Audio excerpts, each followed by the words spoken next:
On a weekend so jam-packed with racing that we couldn't even get our internet show shot until the sun had gone down, we welcome you to the final post-show of the year for the RacerX Motocross Show on AlliedSports.com. Jason Wygant, Paul Lindsay back.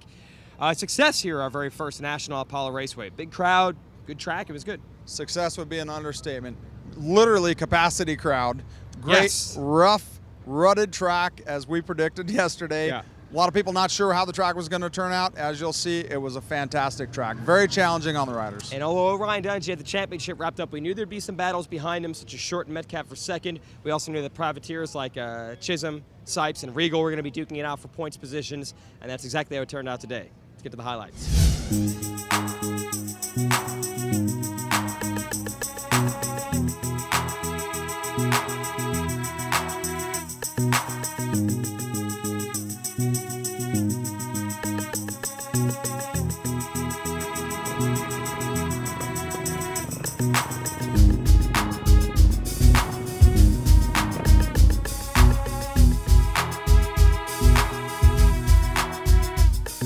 450 Moto 1, take a wild guess, fans. Who's going to grab the whole shot? Look who it is, Paul. It's the Honda, very familiar Honda number 29 of Andrew Short. Very comfortable with that whole shot this year. Dungey has a good start as well, but Mike Alessi looks racy on this day. He actually pushes Dungey out of the way, and so does Ryan Sipes. Alessi would quickly lose all those positions, but not Sipes. He would fight Dungey for second. Yeah, the Moto Concepts Yamaha, Ryan Sipes, second fastest in practice, looked like he meant business and got around Dungey quickly and was going after Short. Then Dungey would eventually get around the 46, and then you start looking for Brett Metcalf, who has been so strong as of late. Metcalf would get to the rear fender of Sipes for third, and Sipes made it tough on him as well. Yeah, Metcalf had his work cut out for him, knew he needed to get Short, couldn't let him get away. They're battling for second place in points, so that was important for Metcalf to get moving, and moving he did. Pretty big gap back to the next battle, but those guys are riding hard too. Yeah, at the halfway mark, it's Dungey, Short, Metcalf, Sipes, all comfortably in the top four, and then a pretty big gap back to Regal and Townley and Wyndham back after that. So Dungey's going to make the move on Short. He's got the lead, but Metcalf kept digging deep. He would get around Sipes, and then he would start closing the gap on Short. And then crazy what happens to Short. He gets tangled up with a lap rider, goes down, and Metcalf waltzes right by. Yeah, Metcalf was putting the pressure on him, and Andrew admitted that, but he chose a bad line right behind the lapper. Down goes the lapper, Metcalf goes into second. Short would pick it up and finish third. Dungey's going to win the moto, no surprise there. The only battle in the last lap was Regal going after Sipes for fourth. Sipes was holding on to the position. Regal finishes up in the top five.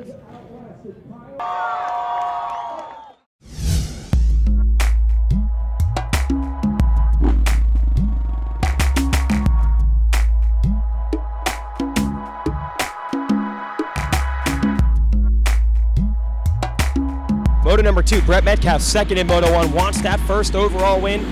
He just edges out Short for the whole shot, and the two Honda boys who both unable to get overall wins this year, this is their opportunity, and they were going for it early.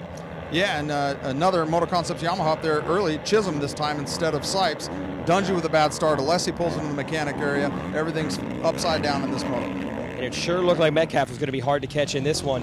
He and Short had about a 7-second gap on Dungey at one point.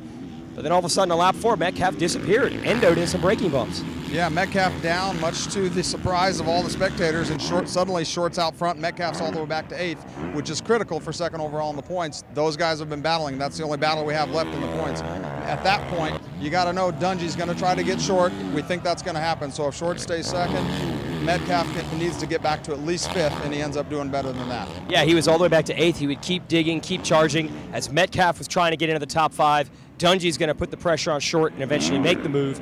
Dungey's going to go 1-1 in the day. That'll be 10 overall victories in his rookie season, a new record.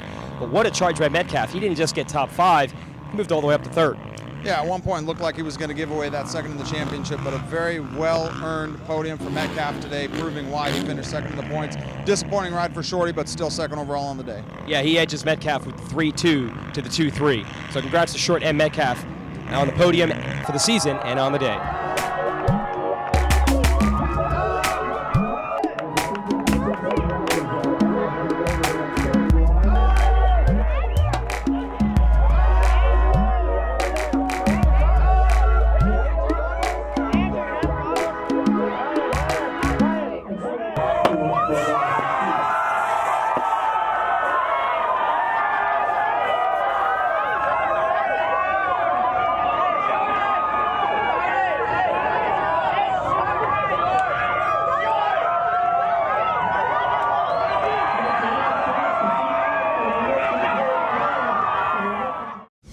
Yeah, the brand new racetrack was the best part. I think they did an awesome job. The track was a lot of fun.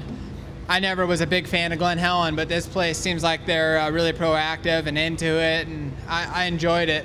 And it was cool to see all the fans and the whole atmosphere, so that aspect was cool. My goal for the day was beating Brett and getting second in points. Obviously, an overall is important, and I want to win.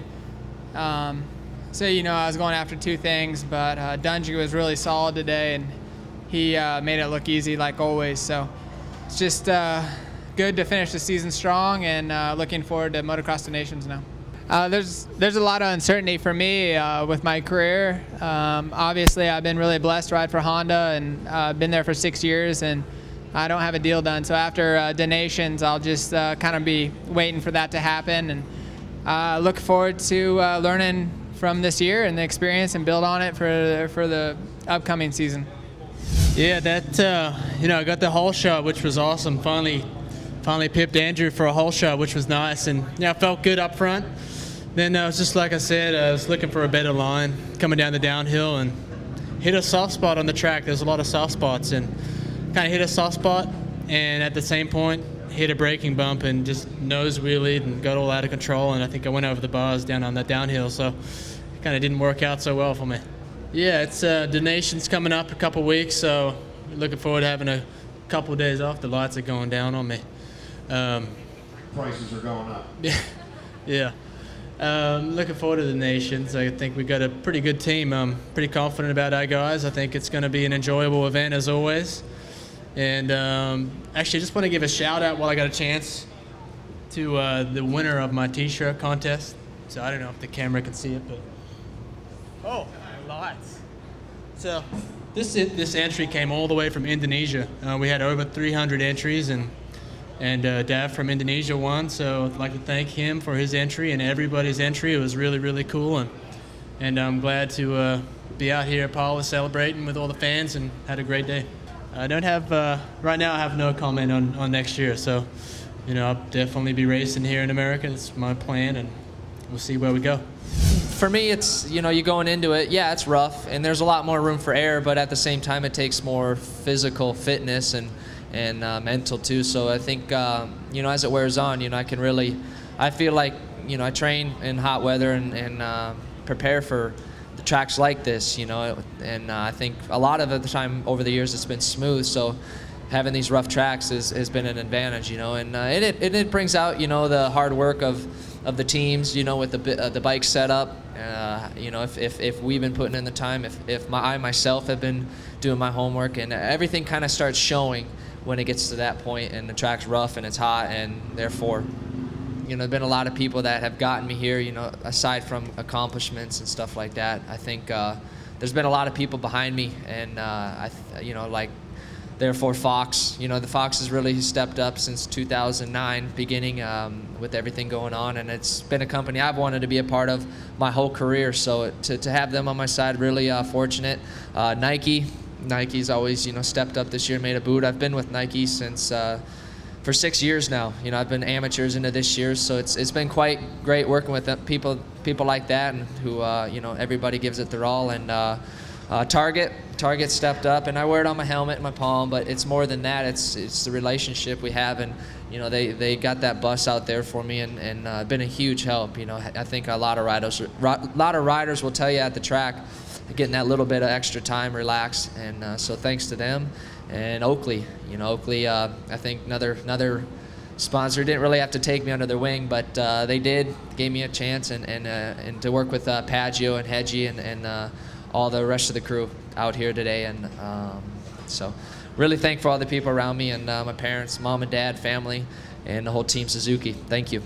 You know, I think there's been a lot of a group of people I've been really fortunate to work with, you know, Roger being one of them, and you know, Ricky, and the list goes on. You know, I've been really fortunate in that area. So, you know, you gotta just, everything happens for a reason, you know, and I think in the end, you know, it's all for the better, and you know, there's tests in life, so we just got to take it one bit at a time, and put our head down, and be smart.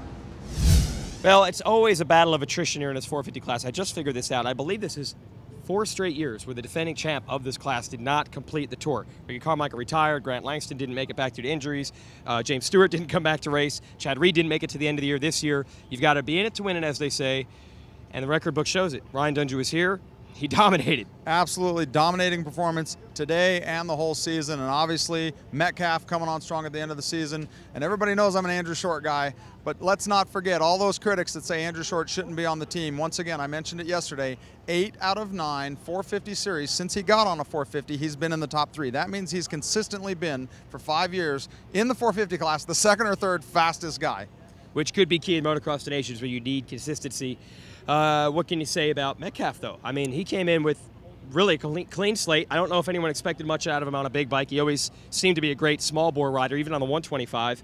What a breakthrough. Unbelievable. You know, Metcalf, when he came over here, started out as a supercross specialist and, like you said, a small bike specialist. He has evolved into an outdoor specialist and now a big bike specialist. He's going to lead Australia into the Motocross to Nations. He'll be battling Dungey and Short there. It's going to be great. Congratulations to Metcalf on an incredible season and with an explanation point on it today to come through the pack the way he did. Absolutely, but they couldn't edge Dungey for the win again today. 10 overall wins. It's a new rookie record.